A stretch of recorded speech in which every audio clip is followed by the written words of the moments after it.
So my big question here is, Dan, what type of legal peril now, considering what we've seen Michael Cohen sentenced to, does this put the president in? Well, what really changed the president's legal peril is the AMI non-prosecution agreement. But without Michael Cohen's full cooperation in the Southern District, and that campaign finance case related to AMI is in the Southern District, even if forget about DOJ policy, even if there were no DOJ policy, they would not be charging President Trump. So Michael Cohen still has an option right now to fully cooperate, and he could get some additional relief. He probably will not never go to jail.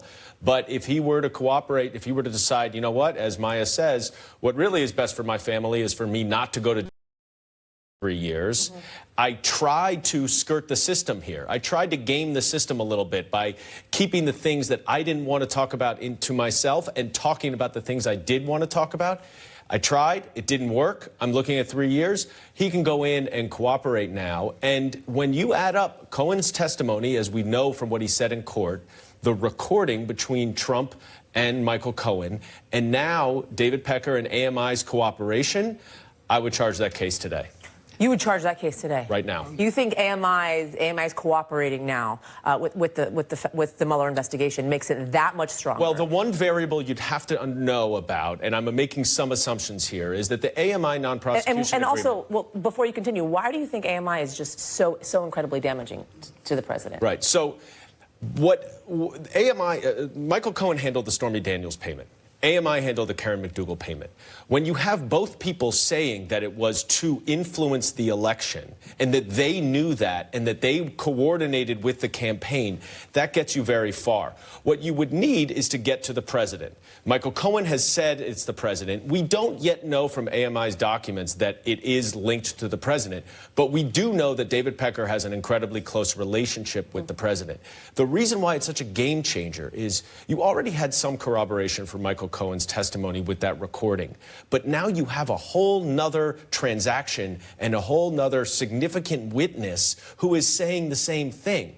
So even with Trump's changing stories, pick whichever one you want, they don't hold up against two witnesses admitting that they did this illegally and one recording where Trump's voice is on it, where he clearly knows what's going on. It's also another potential can of worms for the president, because, you know, up until this point, it's been clear that AMI was involved and Cohen were involved in the payments to Stormy Daniels and Karen McDougal to hush them up. But there have been these lingering questions about what else did AMI catch and kill on behalf of Trump. And, you know, there's one institution and a couple individuals there who can answer that question. David Pecker is one of them. So if he's cooperating now, if he's cooperating with the Southern District moving forward, and if this is an ongoing investigation into the campaign finance violations, if they're going into the Trump org, if they're going into the campaign, if they're digging further into AMI, I think it raises questions of whether or not there were other campaign violations that took place as part of the catch and kill practice that they had. All right, two things. Were you completely surprised, caught off guard by the fact that AMI decided to cooperate with the Mueller investigation? Also, the story out there about this safe that may have sort of damaging information, more damaging information on President Trump. What do you know about this? Well, I think that to go back to Dan brought up the recording. So, Cohen, and when it became clear after Cohen's office was raided and the Fed started to get their hands on some of these implicating documents that have led to these convictions, one of the first things he did was he leaked this phone call that he had had with Trump in which they were discussing a potential, not just this one particular payoff to one particular woman, but buying up a whole series of stories that AMI had potentially damaging to Trump. And so in some ways that was kind of a verbal discussion of what you could imagine a safe looking like, a safe full of these damaging stories that AMI had gathered on Trump.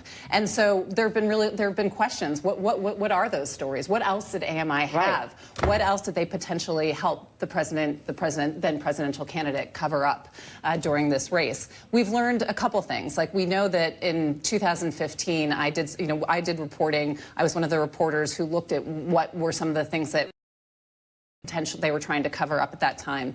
As early as 2015, there was a hedge fund manager who went to Michael Cohen with pictures of Trump with a bare-breasted woman, and he steered her, he steered this guy to AMI and to David Pecker. There was also been reports of a doorman at Trump Tower who had a potentially damaging story that AMI purchased, and the story never saw the light of day. Now, listen, I don't know how valid those stories are. There are sort of allegations and tips that come up until their this way. point, David has been his ultimate And David protector. has been his ultimate protector, and has also insisted that he didn't do anything on behalf of the president. That these were just this is just how AMI. But the fact the that he's National Enquirer, cooperating does business. doesn't necessarily Well, this is a back huge. that up. This is a huge turnaround. If he was one of the presidential candidate and then the president's biggest protectors and concealer of damaging information, the fact that he might now be the fact that he's now working with the feds, suggests that he could be one of the people like Cohen who could help reveal all the potential damaging stories. Why now? Why now with AMI? Well, presumably because prosecutors could show them some evidence they had and that they were going to come for him, and they decided to cooperate. Evidence that they obtained from Michael Cohen? From Michael Cohen, from emails that they could have easily, who knows what else they have, right? We know that they would have information presumably from Michael Cohen himself, but also from getting communications. So it could be others as well. And they're not going to tell us. But presumably that happened in conversation with AMI. And AMI said, we're in. What do you need? And one other point I just want to make, because it's so important.